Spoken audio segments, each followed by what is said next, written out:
السلام علیکم ورحمت الله وبرکاتو. ملګرو په نننۍ ویډیو کې طریقه درخوایم زموږ موبایل حافظه ولې ډکېږي. زیاتره ملګري ماته میسج کوي زموږ موبایل حافظه ډکه ده، پر سره پر دې چې زموږ په موبایل کې هیڅ شی هم نشته دی، خو بیا هم زموږ د موبایل حافظه ډکه ده.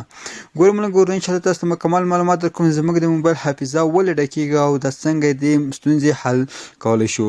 نو نن دې سره ملګرو زه مخکې هم مخامخ هم د ایشو سره خو ما بیا حل کړه، خو پرون یو ورور میسج کړی وای داسې ویډیو ماته جوړه کړه، نو د هغې لپاره هم دا ویډیو ده ستاسو ټولو لپاره که چېرې د ستونزې سره مخ یې دغه ویډیو وګورئ چې موږ څنګه کولی شو خپله حافظه بېرته تش کړو، یعنې کومه حافظه زموږ موبایل ډک ده. نو که غواړئ چې ویډیو وګورئ ویډیو سره تر پایه پورې وګورئ، ویډیو مو که خوښ شوه ویډیو لایک کړئ، چینل هم سبسکرایب کړئ، خوا کې د بیل آیکن هم وهېږدئ چې پر ویډیو باندې پیل وکړو. راوخه زموږ څو ټریکونو ته ښیم ولې زموږ د موبایل حافظه ډکېږي. ګورئ ملګرو زموږ په موبایل کې څومره اپلیکیشنونه انسټال دي، تاسو ورته وګورئ ملګرو دا ټول ملګرو ام بي نیولې او ځای نیولی ده، خو موږ ته پته نه لګېږي. څنګه ملګرو؟ مثال په توګه زه تاسو ته ملګرو ستاسو ثبوت درښیم. هر یو تاسو باید دا فکر کوئ چې د مثال په توګه دغه پکسلب چې ده 20 ام بي را ډاونلوډ شوی، هم دا 20 ام بي به ځای نیولی نه، خو داسې نه ده. مثال په توګه دا بل گیم کوئ، هر شی کوئ، د موبایل زیات حافظه ستاسو نیولي. تاسو به لومړی راسئ د خپل د موبایل سیټینګ ته به راسئ، موبایل سیټینګ ته سره هغه یو آپشن موږ ته راکوي د اپس په نوم، دا نه ډیفولټ اپس پرمیشن. نو په دغه آپشن باندې تاسو کلیک وکړئ.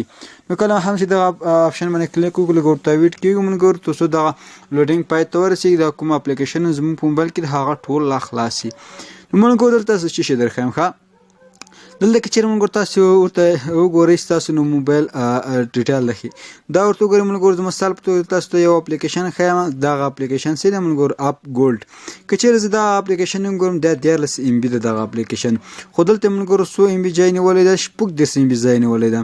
نو هر اپلیکیشن به تاسو راښئ دلته به د سټوریج باندې به کلیک کړئ، لومړی به کلیر چیس وهئ او دوهم به کلیر ډیټا وهئ، نو دا به ډیلیټ کوئ. نو همداسې ملګرو کوم هغه اپلیکیشن چې تاسو نه استعمالوئ هغه به ټول داسې طریقه لاندې ملګرو که چېرې موږ راکت یو بل اپلیکیشن هم درته ښیم. مثال په توګه ملګرو دا کلیپ کلاپس دا کروم ده ورته وګورئ ملګرو. کروم 241 ام بي زموږ په موبایل کې ځای نیولی، او په داسې توګه چې موږ وایو په د کروم کې یوازې شاید زموږ 20 ام بي باندې یا 13 ام بي باندې.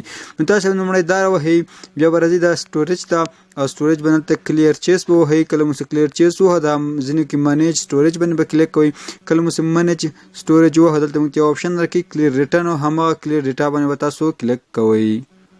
نو دلته ملګرو تاسو په دغه کلیر ډیټا باندې کلیک کوئ. همداسې ملګرو تاسو یو خبر کوم، خو هغه اپلیکیشن به تاسو دا طریقه به سره کوم اپلیکیشن چې تاسو موبایل کې بې ځایه پروت وي هغه ډیټا تاسو نه یې پکار. مثال په توګه ملګرو چې دلته راسم پلی سټور ته، پلی سټور ته ورته وګورئ ملګرو 249 ام بي ځای نیولی ده. که چېرې هر اپلیکیشن تاسو ګورئ ملګرو ته کاینمسټر 400 ام بي ځای نیولی ده.